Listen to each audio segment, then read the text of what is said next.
Bonjour, bonjour à toutes et à tous. Merci de nous rejoindre pour ce webinaire consacré aujourd'hui au fret ferroviaire. Alors vous le savez, le mode ferroviaire est un mode de transport fortement décarboné. C'est d'ailleurs l'une des solutions pour réduire l'impact du transport de marchandises en matière d'émissions de gaz à effet de serre. Et pour que s'accroisse la part modale du fret ferroviaire, il est nécessaire que l'ensemble des acteurs de la chaîne logistique le connaissent mieux, à la fois ses enjeux, ses atouts, notamment ses atouts environnementaux, ses modes d'organisation et les différentes possibilités qu'il offre, mais aussi ses innovations et ses perspectives. Je suis Estelle Posnick, chargée de mission chez EcoCO2 pour le programme EVE en Occitanie, et je suis accompagnée aujourd'hui par Arnaud Adelski, chargé de mission EcoCO2 pour EVE dans la région Hauts-de-France. Bonjour à tous. Ce webinaire s'inscrit dans une série de 4 webinaires consacrés au report modal. Le premier a eu lieu en mai 2020 et il était sur le transport combiné rail-route. Le second était sur le transport maritime en mars dernier. Vous pouvez d'ailleurs voir ou revoir ces 2 webinaires sur notre chaîne YouTube. En octobre, nous vous proposerons également un 4e webinaire, cette fois-ci sur le mode fluvial. Alors, pour ce 3e épisode de cette série, nous accueillons aujourd'hui 4 spécialistes du fret ferroviaire. Monsieur Dominique Luzuy, président de l'AFWP, Association des entreprises propriétaires de wagons. Bonjour, monsieur Luzuy. Bonjour. Monsieur Édouard Laverny, directeur commercial et marketing de Fret SNCF. Bonjour, monsieur Laverny. Bonjour. Madame Chloé Murgue, chargée de service fret au sein de la coopérative RAICOP. Bonjour, madame Murgue. Bonjour. Et enfin, monsieur Jean-François Laganne, directeur logistique ferroviaire de Nestlé Waters. Bonjour, monsieur Laganne. Bonjour à toutes et tous. Alors, avant de leur laisser la parole, quelques petits détails techniques. Hop. Pour tout ceci technique, donc vous pouvez sélectionner le bouton Aide en bas à gauche de votre écran. Sachez que le support de conférence sera disponible en téléchargement pendant toute la durée de ce webinaire. Il vous suffit de cliquer sur le bouton nuage avec la petite flèche descendante. Le replay vous sera également envoyé par mail. Il sera aussi disponible sur notre chaîne YouTube dans quelques jours. Vous pouvez également poser vos questions dans la rubrique questions et vous pouvez également voter pour l'ordre des questions que vous souhaitez poser à nos intervenants. Et enfin, nous vous invitons à répondre à un sondage en fin de conférence. Ce sondage nous permettra de nous améliorer. Nous sommes ensemble pour environ 30-35 minutes d'exposé et nous réserverons 10 à 15 minutes pour les questions-réponses en fin de webinaire. Je laisse la parole à Arnaud pour le sommaire. Estelle. Donc, un plan classique en 4 parties, non pas 3. Partie contexte et enjeu, ce sera Dominique Luzuy de la FWP qui présentera l'essentiel de cette partie-là avec une petite intervention de ma part. Sur l'organisation du ferroviaire, on aura l'intervention d'abord de Fret SNCF, suivi de RAICOP pour nous expliquer les différents modes d'organisation possibles. On aura un retour d'expérience, un témoignage de chargeur avec un cas concret d'utilisation du rail par Nestlé Waters France, ce sera Jean-François Laganne. Et les innovations du secteur nous seront présentées par Édouard Laverny de Fret SNCF. On aura quelques mots de conclusion enfin de la part de Dominique Luzuy de la FWP. Excusez-moi. Et voilà, c'est tout pour le sommaire. On entre directement dans le contexte et les enjeux du fret ferroviaire. À vous, Édouard. À vous, Dominique, pardon. Eh bien, bonjour à tous. Moi, je suis ravi d'être avec vous aujourd'hui pour cette table ronde sur le fret ferroviaire. Peut-être en introduction sur le contexte, c'est de rappeler que plus que d'autres modes de transport, le fret ferroviaire est systémique. C'est-à-dire que pour qu'il fonctionne correctement, il faut que plusieurs acteurs se mettent en mouvement en même temps. En France, le fret ferroviaire, c'est à peu près 22 000 personnes et un chiffre d'affaires de l'ordre de 1,7 milliard d'euros.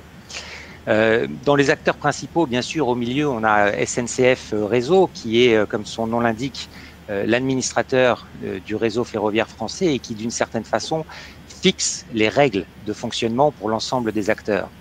On a ensuite, très logiquement, les entreprises ferroviaires qui sont au cœur de l'organisation de ce mode de transport, puisque ce sont les entreprises ferroviaires qui composent et qui tractent les trains. Au niveau des chargeurs, je crois qu'on pourrait les ranger dans 3 grandes catégories. Évidemment, les sites industriels avec des volumes massifs à expédier, les ports, qui sont consommateurs de ferroviaire, et également les points de concentration comme les nœuds intermodaux. Les loueurs de wagons et les ateliers de maintenance sont, eux, là pour mettre à disposition des contenants, donc des wagons aptes à organiser ces transferts. Et puis, je dirais que les commissionnaires de transport ont cette mission un peu particulière de démystifier le fret et de le simplifier pour l'ensemble des chargeurs qui souhaitent l'utiliser, et en particulier pour les chargeurs de taille intermédiaire. Aujourd'hui, en France, le fret ferroviaire, c'est à peu près 9% des transports de marchandises, bien loin derrière la route, qui s'est imposée dans le temps avec environ 90% des transports et qui est devenue une référence pour le transport de marchandises. Si on veut prendre quelques repères temporels, on pourrait se rappeler que dans les années 50, les 2/3 des marchandises étaient transportées par le fer.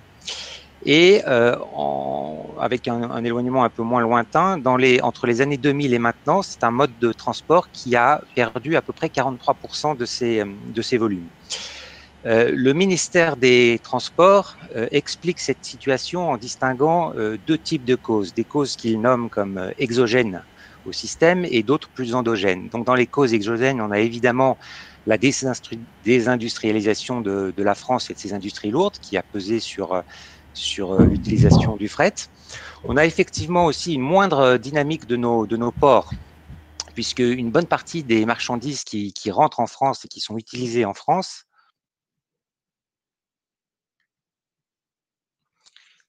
je ne sais pas si vous m'entendez. Oui, on vous entend très bien. D'accord, très bien. Une bonne partie des marchandises qui rentrent en France le font en fait par les ports de nos voisins, ce qui a aussi un impact sur ce mode sur le territoire national. La crise de 2008 a accentué cette tendance. Et puis enfin, en 2005-2006, la libération du fret, qui était peut-être pas complètement préparée, a désorganisé les entreprises prises en place et n'a en tout cas pas bénéficié à l'augmentation de part de marché du fret. Dans les causes plus endogènes, on les connaît ou en tout cas on les devine. Hein, c'est un mode de transport qui a du mal à trouver son équilibre économique parce qu'il a une structure de coût fixe très importante. On parle de 80% de coût fixe qui n'aide pas à se recaler en cas de baisse d'activité. Il y a par construction une rigidité de cette organisation et puis une qualité de service qui est très dépendante des conditions d'accès au réseau ferroviaire. Pour terminer l'éclairage national, en France, on a un système ferroviaire qui est évidemment, et nous le savons, très centré sur le passager, puisque comme vous le voyez à l'écran, dans la répartition des trains kilomètres, plus de 80% sont dédiés aux voyageurs. Si on se donne quelques instants l'éclairage européen sur le fret ferroviaire, en moyenne en Europe, la part de marché du fret, c'est 18%. Donc en moyenne, c'est 2 fois plus qu'en France, avec, comme vous le voyez à l'écran, pays par pays, des situations extrêmement contrastées pour chacun des pays. Et puis à noter peut-être que les 3 pays dans lesquels proportionnellement on fait le plus de fret ferroviaire, qui sont la Suisse, l'Autriche et l'Allemagne, sont des pays dans lesquels les politiques publiques sont très volontaires. Quelques mots sur notre réseau ferroviaire. Donc, notre réseau ferroviaire, c'est un tout petit peu moins de 30 000 km de voies. C'est le 2e réseau européen en Europe.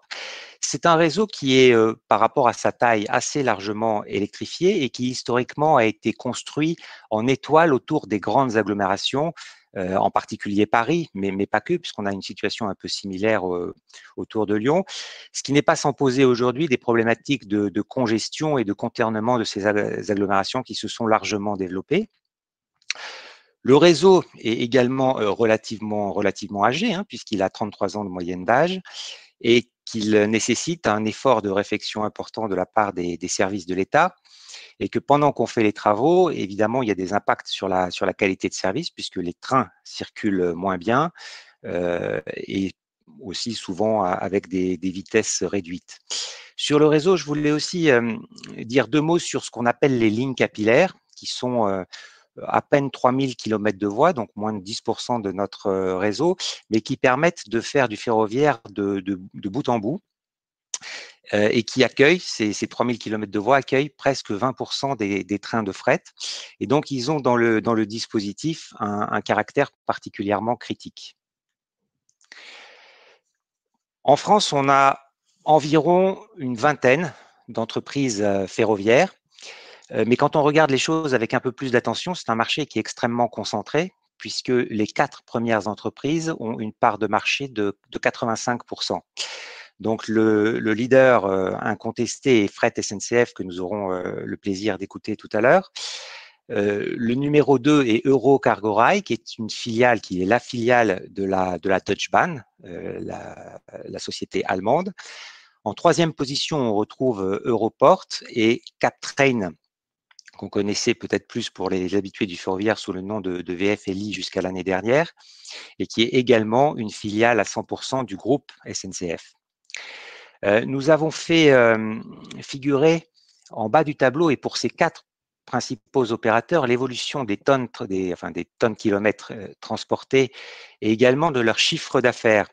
Et donc, vous voyez que depuis 2013, le volume transporté est relativement constant, voire en légère hausse, et que par contre, le chiffre d'affaires des 4 principaux opérateurs, lui, est en baisse, ce qui nous laisse imaginer l'équation difficile quant à résoudre ces 4 leaders au quotidien.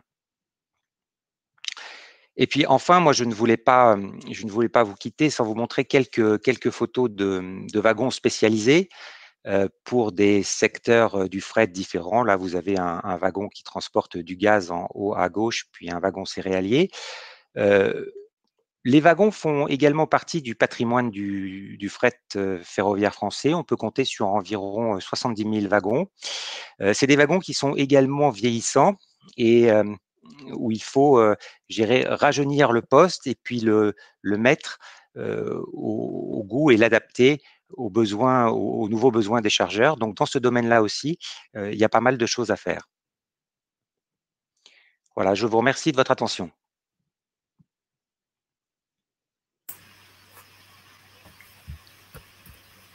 Alors, on passe sur la diapo précédente.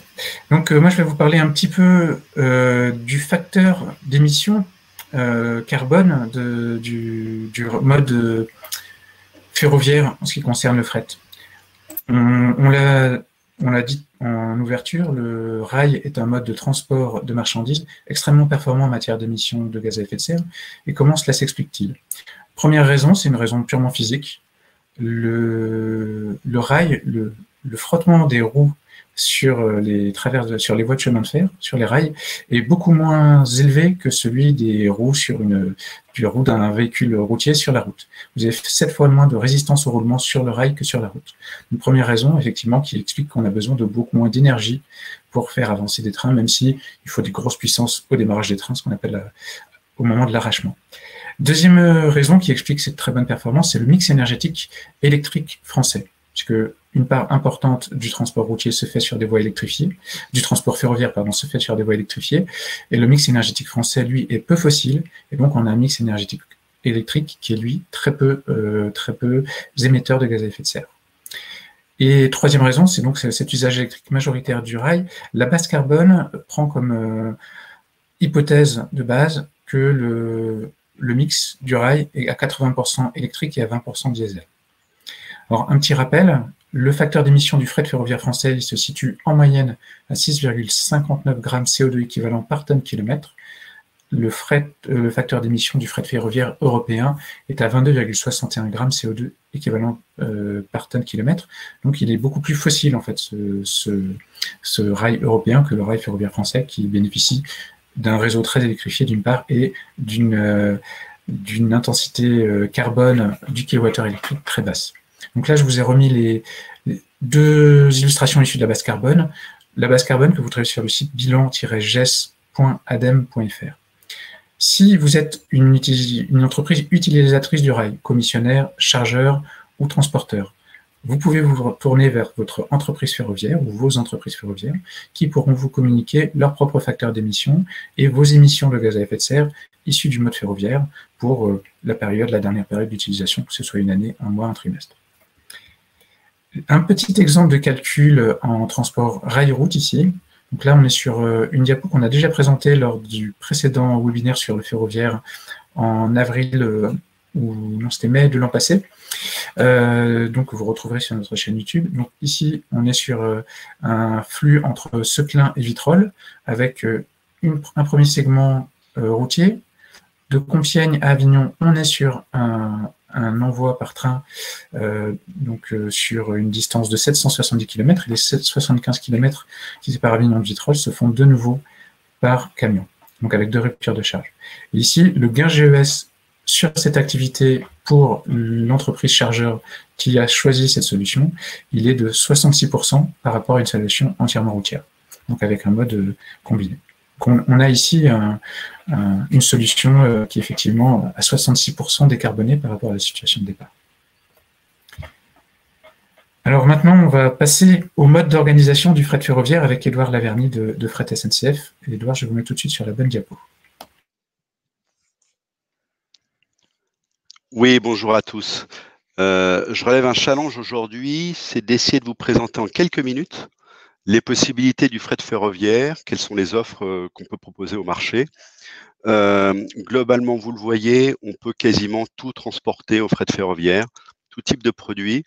On a du vrac liquide, c'est-à-dire le gaz, le pétrole, la chimie notamment, des produits alimentaires, des huiles. On a le vrac solide, tout ce qui est les produits issus de la terre, donc les céréales, les granulats, le sucre, tout ce qu'on peut imaginer. Évidemment, les produits en palette ou sur palette, les conteneurs, et enfin des produits lourds, légers, encombrants, avec des transports exceptionnels qui peuvent répondre à des problématiques importantes, notamment par rapport aux réglementations routières et aux contraintes qu'on peut avoir. Donc ça s'adresse quasiment pour tous les produits.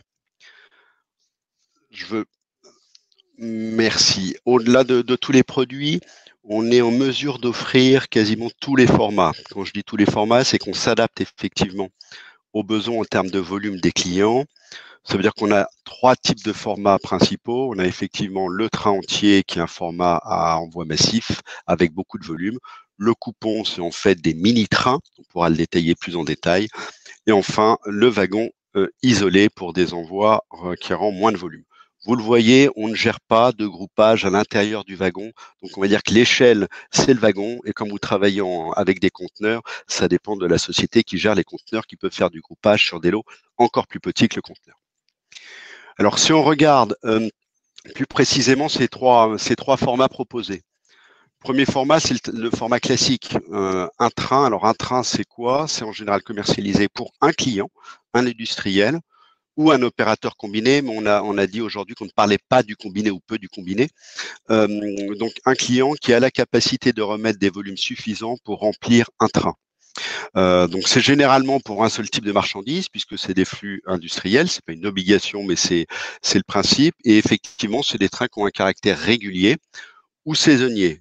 Caractère régulier, on peut imaginer des flux interusines, on peut imaginer aussi des flux pour livrer des ports dans le cadre de céréales ou autres, ou des flux saisonniers quand on a des campagnes d'évacuation ou un peu plus spécifiques. Évidemment, du fait des capacités d'emport d'un train, ça correspond effectivement à des envois très massifs. Hein, c'est plus d'une 50aine de camions en moyenne sur un train. C'est des schémas qui sont effectivement le plus directs puisqu'il n'y a pas de remaniement de train. Et évidemment, ça se fait en France et à l'international. Là encore, les quelques caractéristiques principales des trains, ça fait en France en moyenne 750 mètres. Il y a des axes où on peut avoir des trains de 850 mètres pour travailler la productivité, mais retenez 750 mètres. Et le tonnage moyen, tonnage net proposé, c'est en moyenne 1500 tonnes net transportées. Mais on peut avoir des trains qui montent jusqu'à 3600 tonnes, mais c'est pour là encore raisonner en moyenne. Et sur les wagons, là aussi, il existe tout type de wagons, des wagons courts qui font moins de 15 mètres, des wagons qui font 30-33 mètres. Donc évidemment, en fonction de la taille des wagons, on en met plus ou moins dans le train. Retenez que des wagons très lourds, en général avec une densité de marchandises, notamment pour la sidérurgie, sont assez courts. Et des wagons beaucoup plus longs qui transportent par exemple des porte-autos, des voitures. On transporte beaucoup d'air quand on transporte une voiture. Donc forcément, ça prend plus de place et il y a moins de poids sur les rails. Donc voilà en fonction des produits transportés. Après le train entier, si on prend le format, je veux bien que tu ailles, Arnaud, pardon, à la première diapo, parce que c'était pas dans l'ordre. Voilà, merci. Après le train entier, un autre format qui est le coupon. Alors le coupon, c'est quoi? C'est un petit train, c'est-à-dire c'est plusieurs wagons réunis entre eux. L'intérêt pour les clients, c'est que d'abord, tous les clients n'ont pas forcément le format nécessaire ou le besoin nécessaire pour remplir un train. Or, c'est un peu dommage quand vous avez un système qui vous offre une productivité, une capacité de tirer 1500 tonnes nettes, on l'a dit, avoir 25 ou 40 wagons, de contraindre les clients à le faire, qui pour certains n'ont pas la capacité, ou pour d'autres, effectivement, payent plus cher des contraintes, puisque les charges fixes, quelque part, sont importantes. Donc, on a développé le format coupon. Ce format coupon s'appuie sur effectivement la mutualisation qu'on propose dans notre plan de transport. Cette mutualisation, c'est quoi? C'est autour d'axes capacitaires. Vous les avez ici représentés sur la carte. Ça permet effectivement de relier effectivement toutes les régions françaises, les unes entre elles, avec des connexions sur l'Europe pour aller en Europe, qui permet d'avoir à la fois des formats qui s'adaptent à vos besoins et en même temps de la fréquence, puisque on relie des axes où il y a effectivement par la mutualisation des volumes, pas mal de trains qui permettent à la fois cette fréquence et qui permettent cette robustesse. Donc voilà les intérêts, c'est international, ça permet d'aller, de relier tous les territoires et on a de la fréquence, de la robustesse sur des plus petits lots. Et puis enfin, le dernier format qui peut être adressé, c'est le wagon isolé. Donc, je ne sais pas si Arnaud, tu peux bouger pour aller au slide sur le wagon isolé. Le dernier format, c'est le wagon isolé. Donc, comme son nom l'indique, c'est effectivement le plus petit lot, c'est-à-dire le plus petit lot, l'équivalent de 1 ou 2 camions. Un wagon, en général, c'est plutôt l'équivalent de 2 camions en capacité de chargement. Et donc, c'est la plus grande flexibilité qu'offre le ferroviaire ou que peut offrir le ferroviaire sur des axes. Là encore, principe d'un plan de transport mutualisé qui permet effectivement d'absorber ces wagons un peu comme un réseau par l'intermédiaire de plateformes qui sont des plateformes de tri ou via des hubs. Alors, il existe plusieurs types de tri. C'est des tris à plat qui permet effectivement avec une locomotive, de pousser le wagon, de décrocher le wagon et de le mettre sur les bonnes rails, ou à l'inverse, qu'on appelle par des triages un peu plus industriels à gravité, d'envoyer un convoi, c'est-à-dire un train, avec des wagons sur une bosse, et puis la gravité, les wagons se débranchent, et ça envoie par le poids du wagon, le wagon sur les bons rails. Ces réseaux, en Europe, sont connectés les uns les autres. Donc, on voit là une carte avec les principaux axes européens. Évidemment, ça n'a pas un caractère exhaustif qui permet de relier, là encore, l'ensemble des points en France avec les différentes destinations en Europe. Pour illustrer qu'est-ce que c'est qu'un triage ou des plateformes, donc vous avez à gauche, je crois que c'est la plateforme de Gevrey. Donc on voit l'entrée, c'est ce qu'on appelle un faisceau avec effectivement différentes voies qui permettent de débrancher, de constituer effectivement des trains et puis plusieurs faisceaux que vous avez pour illustrer un petit peu ces propos. Alors évidemment, le ferroviaire, tous les clients ne sont pas embranchés, c'est-à-dire il n'y a pas forcément des ITE. Il faut savoir qu'en France, il y a un peu plus de 3000 ITE recensées. Elles ne sont pas toutes actives et en tout cas, plusieurs clients n'ont pas la chance, effectivement, ou clients ou prospects, d'avoir leur site, usine, entrepôt embranché. Donc les solutions, malgré tout, pour faire du ferroviaire, c'est de travailler en coopération des solutions intermodales, donc avec la route, qui permet effectivement d'avoir un premier kilomètre ou une livraison terminale par la route et trouver des endroits qui sont des sites de transbordement qui permettent de passer de la route au rail.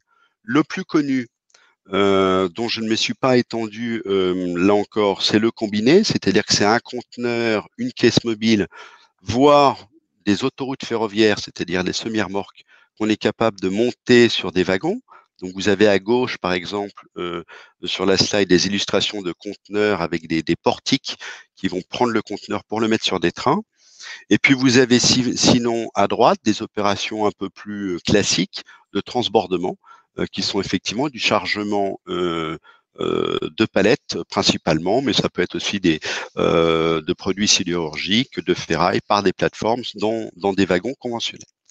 Donc, ça permet effectivement de pouvoir s'adresser à des clients qui n'auraient pas d'installation ferroviaire chez eux.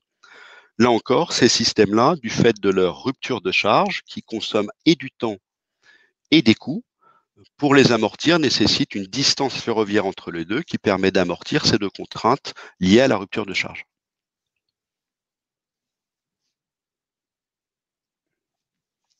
Merci. Donc on passe la main à Chloé Murc de RICOP.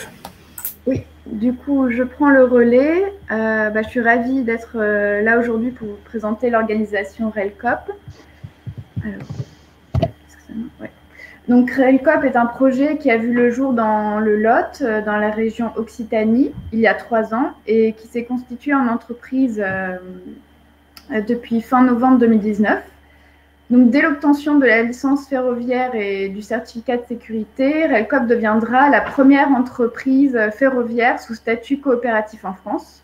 Donc, c'est à la fois une société anonyme de droit privé et une société coopérative d'intérêt collectif, donc une société commerciale dont la lucrativité est encadrée par la loi, c'est-à-dire que 57,5% de ses bénéfices doivent être conservés dans l'entreprise et ne peuvent pas servir à verser des dividendes. Donc, pour être très clair, les bénéfices doivent être réinjectés dans le développement de l'entreprise. En quelques chiffres, RELCOP, c'est aujourd'hui 8245 sociétaires, personnes physiques, morales et collectivités locales confondues. C'est un capital de 2,2 millions d'euros et 15 salariés. Donc, notre ambition est de développer de nouveaux services complémentaires de ceux existants, comme les grands axes de corridors fret empruntés par les principales entreprises ferroviaires qui ont été citées un peu plus tôt et qui circulent sur de longues distances. Donc, notre objectif est donc de renforcer la part modale du ferroviaire sur le réseau secondaire, en dehors des lignes à grande vitesse, où circulent aujourd'hui peu de trains de marchandises, donc sur ce réseau secondaire. Donc, autant sur l'activité voyageurs que fret, nous positionnons sur les services librement organisés, c'est-à-dire non subventionnés, autant à l'échelle nationale que locale. Vous avez sans doute beaucoup entendu parler du projet phare RELCOP, qui est le train de voyageurs sur la ligne Bordeaux-Lyon, mais RELCOP se lance d'abord et en premier lieu sur l'activité de fret. Donc, sur l'activité fret, RELCOP se positionne en tant qu'opérateur ferroviaire de proximité, dont l'objectif est de connecter un territoire rural où il n'y a pas d'offre ferroviaire existante à un hub multimodal. Donc, très concrètement, c'est la carte que vous voyez affichée. Cette ligne ouvrira à la mi-novembre de cette année et connectera les gares de Viviers de Cazeville et Cadonnac qui se situent dans l'Aveyron à Saint-Jory, qui se situe au nord de la métropole toulousaine. Donc, ça représente un trajet d'un peu moins de 200 km.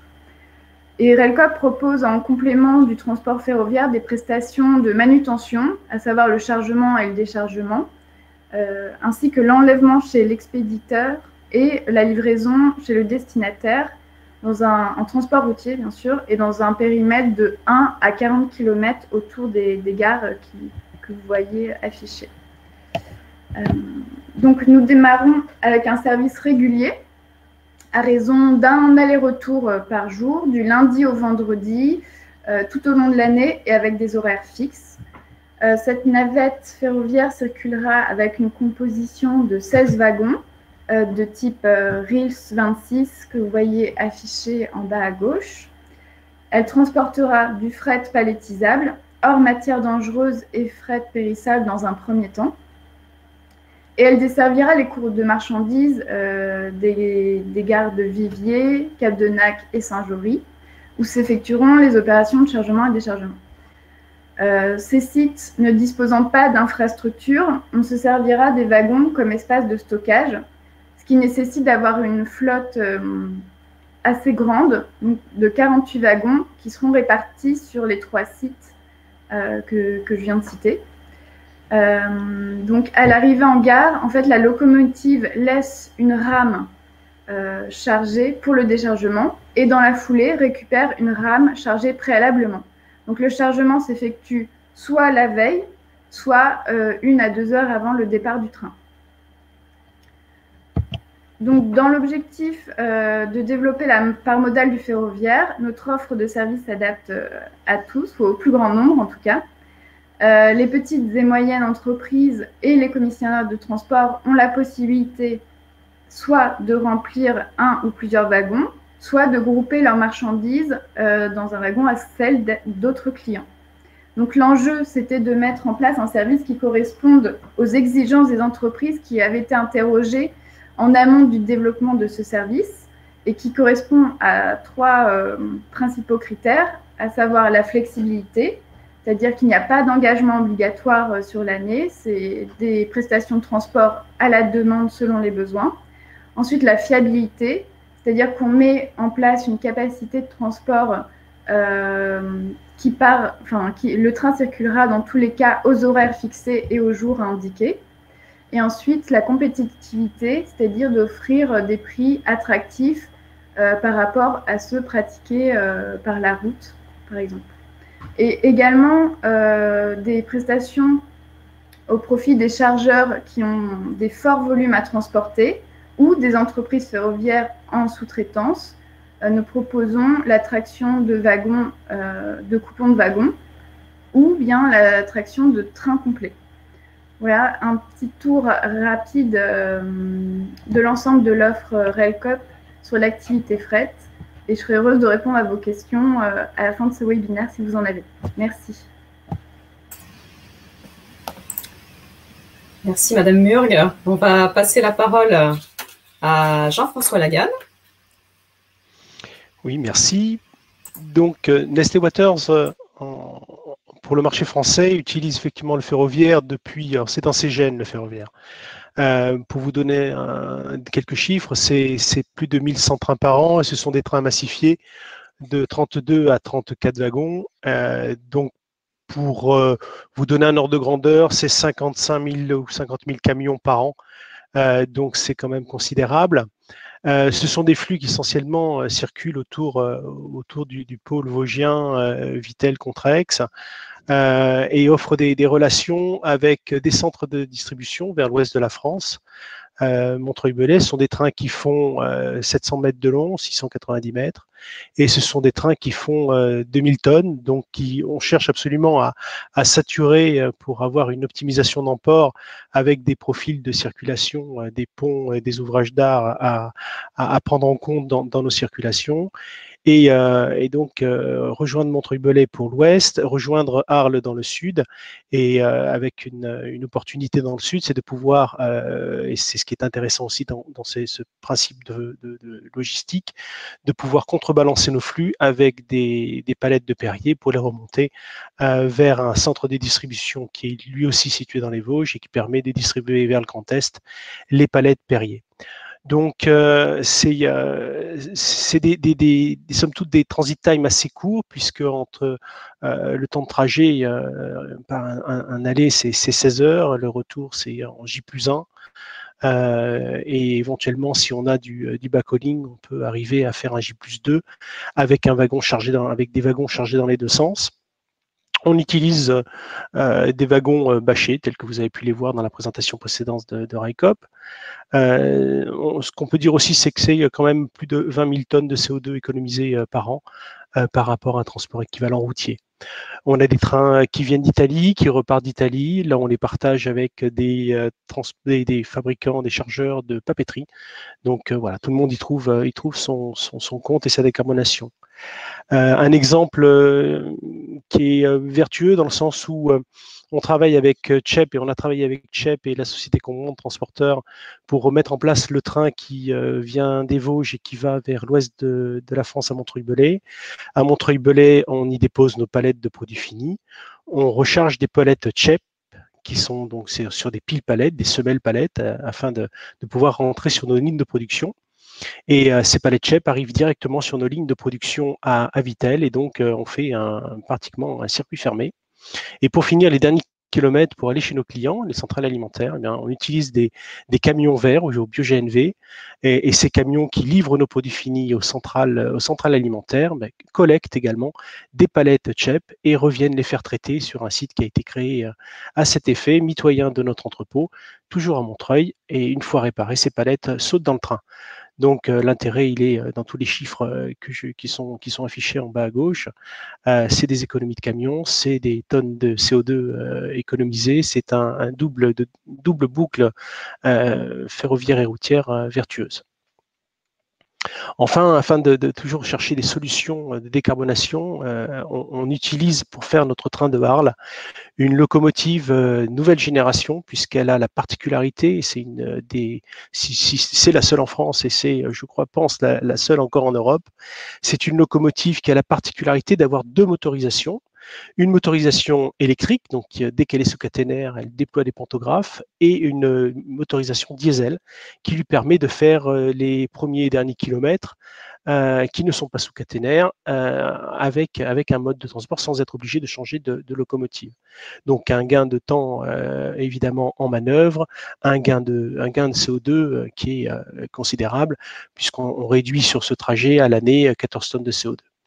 Donc c'est quand même significatif et et comme on dit dans le ferroviaire, comme on part, on arrive, et si là ça vient un petit peu contrecarrer cette théorie-là, puisqu'on part en diesel, on arrive bien en diesel, mais entre-temps on a fait 80% du trajet en électrique avec toute la vertu qui a été expliquée tout à l'heure dans la présentation d'Arnaud. Voilà. Merci beaucoup. Merci Monsieur Lagan. Monsieur Luzuy, si vous voulez reprendre la parole pour la conclusion de ce webinaire. Avec plaisir. Donc, en conclusion, moi, je voudrais vous parler. Alors, attendez. Je voudrais vous parler d'une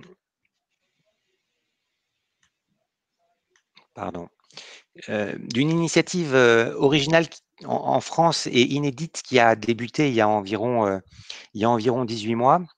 Où pour la première fois dans le pays, l'ensemble des acteurs du fret ferroviaire et les grandes associations professionnelles qui les représentent se sont unifiés sous la forme d'une alliance nommée 4F, Fret ferroviaire français du futur, qui n'a pas de structure juridique en propre, mais qui a réussi en à peu près 18 mois à s'imposer comme l'interlocuteur de référence auprès des pouvoirs publics quand on parle de fret ferroviaire. C'est une alliance qui s'est imposée avec un slogan assez simple qui est doublons le fret ferroviaire à horizon 2030.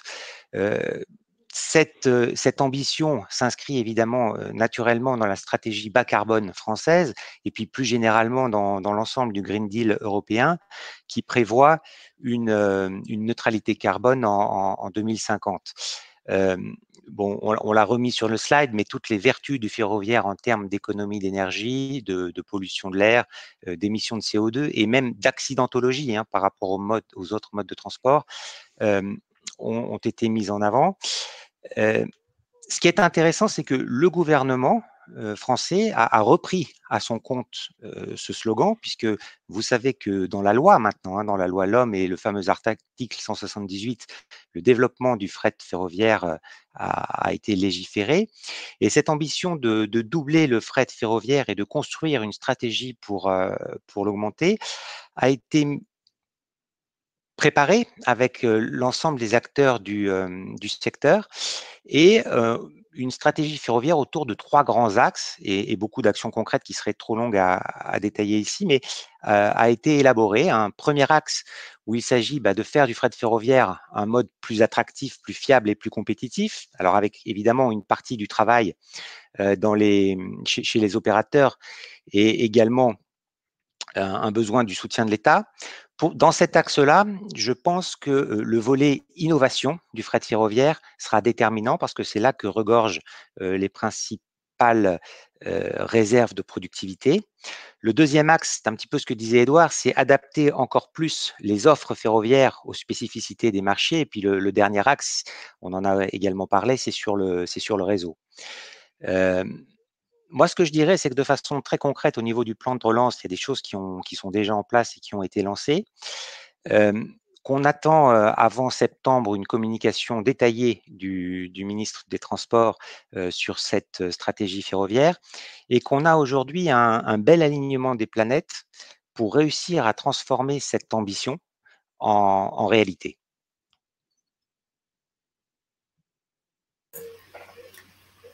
Merci beaucoup, Monsieur Luzuy. Alors, je dois adresser toutes mes excuses à la fois aux participants et aux gens qui nous écoutent parce que j'ai tout simplement sauté la partie innovation que nous devions présenter avec vous, Monsieur Laverny. Donc, si Monsieur Laverny veut bien reprendre la parole, et je suis absolument confuse et désolée, puisque nous avions une partie consacrée sur les innovations du secteur. Donc, je vous laisse la parole, Monsieur Laverny. Oui, je vais être bref parce qu'effectivement, il pourrait y avoir beaucoup de choses. Premier élément que vous voyez ici, c'est les trains autonomes. Donc, c'est un sujet évidemment d'innovation majeure, c'est un sujet d'actualité assez grand public puisque on sait bien que ça touche d'autres modes de transport. Donc, on est avec effectivement des partenaires dans un programme pour travailler une autonomie complète des trains autonomes. Vous voyez qu'il y a différents stades de ces trains. On a eu un train test qui a pu circuler déjà cette année, mais avec un niveau d'autonomie moindre, c'est-à-dire avec une accélération et un freinage automatisé, mais toujours avec des présences à bord. Et donc, on travaille effectivement à une autonomie complète en 2023 et une industrialisation à partir de 2025. Qu'est-ce qu'on en attend ?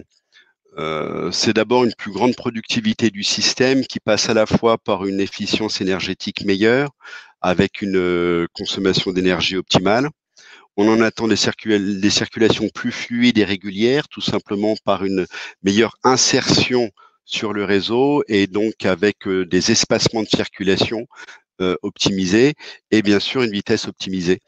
Donc, c'est les bénéfices attendus. Les échéances que vous voyez là, elles sont au plus tôt. Il n'y aura pas de caractère industriel dès ces dates-là. Mais en tout cas, techniquement, on devrait effectivement être prêt à pouvoir maîtriser et avoir réalisé le prototype. Donc ça, c'est un des premiers éléments. On aurait pu aller beaucoup plus loin sur des innovations. Ce qu'on peut dire aussi, c'est qu'on a plusieurs autres types d'innovations. Première innovation qui sont effectivement dans l'exploitation même. Comment on peut optimiser, là encore, la productivité du système. Et cette productivité du système, c'est d'avoir de plus en plus recours à l'intelligence artificielle. L'intelligence artificielle et les algorithmes qui permettent d'adapter les plans de transport en fonction des besoins des clients et en fonction des ressources disponibles. Pour vous donner une idée, globalement, une locomotive, alors elles sont de plus en plus chères parce qu'elles sont de plus en plus complexes, sophistiquées, etc. Mais ça coûte un peu plus de 5 millions d'euros. Pour vous donner aujourd'hui le poids des parcs wagons, là encore, ils sont de plus en plus complexes. C'est une part non négligeable du coût du transport ferroviaire. Donc, tout ça fait qu'effectivement, c'est structurant et essentiel d'optimiser au maximum les schémas. Si on est dans des schémas industriels AB, BA, AB, c'est relativement simple. Dès qu'on est dans les sujets de productivité, de mutualisation, on a besoin d'avoir effectivement cette intelligence. Donc, on travaille sur des algorithmes de l'intelligence artificielle qui permettent de prendre en compte tous ces critères pour optimiser et les tram-sillons et les montages des enchaînements locomotives, des enchaînements de personnel pour avoir les solutions les plus performantes. D'autres éléments, donc là, on est plus sur des sujets d'exploitation. Toujours sur l'exploitation, on parle souvent dans d'autres endroits de trains connectés.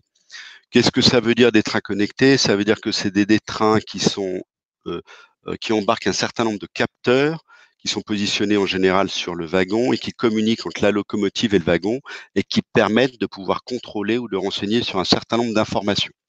Certain nombre d'informations qui vont de services de base de localisation, de géolocalisation, à des services de contrôle et de monitoring du wagon, que ce soit sur les freins, que ce soit sur la température de ce que vous transportez, que ce soit sur des chocs, que ce soit sur est-ce que les clapets des wagons, est-ce que le wagon est bien fermé.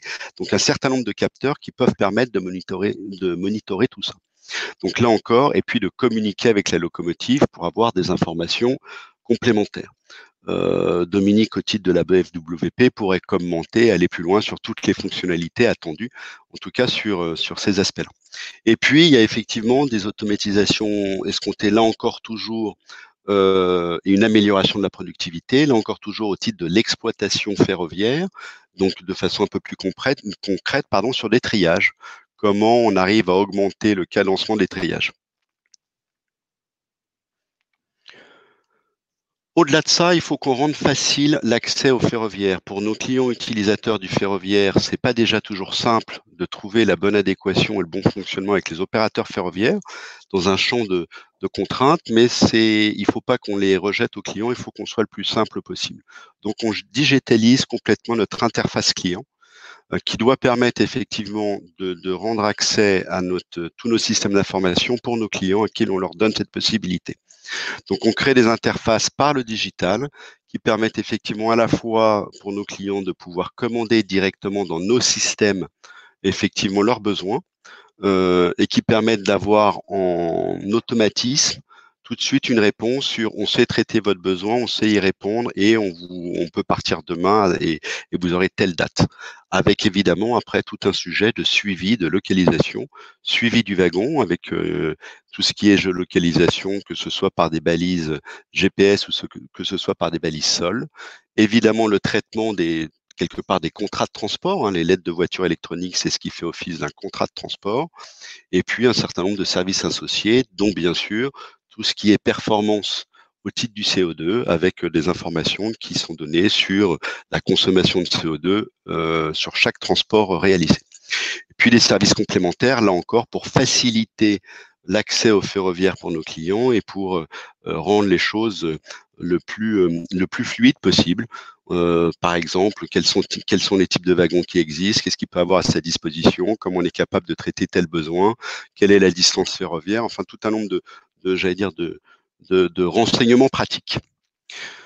Enfin, sur des sujets un peu plus qui concernent directement l'environnement, bon, on rappelle, Arnaud l'a dit en introduction, le bilan français effectivement est très bon du fret ferroviaire, de par la provenance de son énergie notamment par rapport à l'Europe. Chez Fret SNCF, on a en plus la chance d'avoir 90% de nos trafics, et c'est une vraie stratégie, qui sont réalisés avec des locomotives électriques. Donc, on est effectivement sur le secteur très bas carbone, et donc on consomme effectivement, enfin, on a une très bonne performance. À ce titre-là, n'empêche qu'on a évidemment toujours des objectifs assez ambitieux de réduction des gaz à effet de serre d'ici 2030. Alors, on a plusieurs éléments. Si on se concentre uniquement sur les sources d'énergie, on a effectivement des réflexions et des essais sur des parcs existants de locomotives thermiques, donc non électriques, des essais sur des biocarburants, on travaille sur des solutions à plus long terme d'hydrogène. Bon, on peut dire que le biocarburant est accessible dès maintenant, des solutions hydrogène sont à plus long terme. On ne voit pas de solution hydrogène industrielle avant une échéance d'une dizaine d'années au moins. Enfin, des projets d'électrification frugale. Alors, qu'est-ce qu'on entend par électrification frugale? C'est des lignes capillaires ou les lignes de réseau qui ne sont pas électrifiées, qui n'ont pas forcément des besoins aussi structurants, et de trouver des moyens d'électrification de ces lignes, j'allais dire à petit prix, c'est-à-dire des solutions faciles, agiles, qui permettent d'avoir là encore une performance énergétique meilleure, puisque c'est toujours mieux de rouler sous voie et sous ligne électrifiée que sur des lignes où le thermique est important. Des sujets d'éco-conduite, c'est assez logique, la route y est mise depuis longtemps, mais là aussi, maintenant que toutes les locomotives sont dotées de compteurs électriques, ça permet effectivement d'enseigner et de surtout contrôler vis-à-vis de nos conducteurs, effectivement, ces gestes à l'éco-conduite. Merci beaucoup. Merci à toutes et à tous, et en particulier à nos intervenants. Donc, Monsieur Dominique Luzuy, président de la FWP, Monsieur Édouard Laverny, directeur commercial marketing de Fret SNCF, Madame Chloé Murg, merci à vous aussi. Vous êtes, je rappelle, chargée de service fret au sein de RICOP. et Monsieur Jean-François Laganne, directeur logistique ferroviaire chez Nestlé Waters. Merci infiniment pour le temps de préparation et pour votre présence avec nous aujourd'hui. Merci beaucoup. On se permet de faire une petite page de publicité pour nos prochains événements dans le programme EVE. Notre prochain événement, c'est un événement régional qui aura lieu le 23 septembre sur un format assez long, 10h-12h. Donc c'est la région de France qui va s'interroger sur quel est le mix énergétique pour le transport routier aujourd'hui et demain, avec 3 tables rondes sur le gaz, sur les biodiesels et sur les mobilités électriques et hydrogène. Donc c'est un événement qui finalement renvoie assez bien. On fait le bilan 1 an plus tard, après nos webinaires de juin et juillet 2020 sur ces sujets-là. Et de ce fait, on a décidé d'ouvrir cet événement régional à l'ensemble des bénéficiaires du programme EVE en France. Et puis le webinaire du 19 octobre prochain sera dédié au transport fluvial avec mes collègues Andrew et Yann, et Estelle l'a déjà annoncé tout à l'heure. Alors, on va passer à la séquence des questions-réponses. Donc, ça sera assez rapide puisqu'il nous reste assez peu de temps. Je vais me permettre d'interpeller Monsieur Laganne puisque c'est lui qui doit partir en premier. Il a un peu de route à faire, nous a-t-il confié tout à l'heure.